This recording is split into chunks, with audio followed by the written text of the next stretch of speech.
আপনার ত্বক কি ক্লান্ত, রুক্ষ এবং ব্রণযুক্ত? সমাধান হতে পারে একেবারে একটা উপাদানের দ্বারা। সেটি হচ্ছে গোলাপ জল। গোলাপ জল তৈরি হয় গোলাপের পাপড়ি থেকে যা বাষ্পে ডিস্টিল করে মেক করা হয়। এতে থাকে প্রাকৃতিক তেল ও পুষ্টিগুণ। এতে রয়েছে অ্যান্টি এক্সপ্লেমেটরি উপাদান, অ্যান্টি ব্যাকটেরিয়াল উপাদান যা আপনার ত্বককে রাখবে সর্বদাই জীবাণুমুক্ত এবং উজ্জ্বল। এর পুষ্টিগুণ সম্পর্কে বলা শুরু করলে আসলে শেষ হবে না। ত্বকের যত্নে দারুণ উপকারী হচ্ছে গোলাপ জল। ত্বকের যত্নে গোলাপ জল ব্যবহার করুন, কারণ এটি ত্বককে হাইড্রেটেড, সতেজ রাখে, প্রাকৃতিক টোনার হিসেবেও খুব ভালো কাজ করে। ত্বকের পিএইচ লেভেলও ব্যালেন্স করে।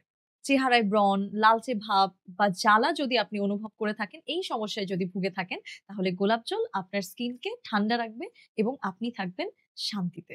গোলাপ জলে রয়েছে অ্যান্টি ইনফ্ল্যামেটরি উপাদান এবং অ্যান্টি ব্যাকটেরিয়াল উপাদান যা আপনার ত্বককে ঠান্ডা রাখবে এবং আপনার ত্বককে তৈলাক্ত মুক্ত, হাইড্রেটেড এবং উজ্জ্বল রাখবে। গোলাপ জল আপনি টোনার হিসেবে ব্যবহার করতে পারেন। একটা তুলোর বলে অথবা কটন প্যাডে নিয়ে আলতো, আলতো করে আপনার মুখে টোনারের মতো এপ্লাই করবেন। এতে আপনার ত্বকের পিএইচ লেভেল ব্যালেন্স থাকবে এবং আপনি পাচ্ছেন কেমিক্যাল মুক্ত টোনার। গোলাপ জল প্রতিদিন ব্যবহারের ফলে আপনার ত্বক হবে ময়েশ্চারাইজ আর একদমই নিস্তেজ কোনো ভাব থাকবে না। এটি ত্বককে নরম করবে, মসৃণ করবে এবং পাশাপাশি উজ্জ্বলও করবে।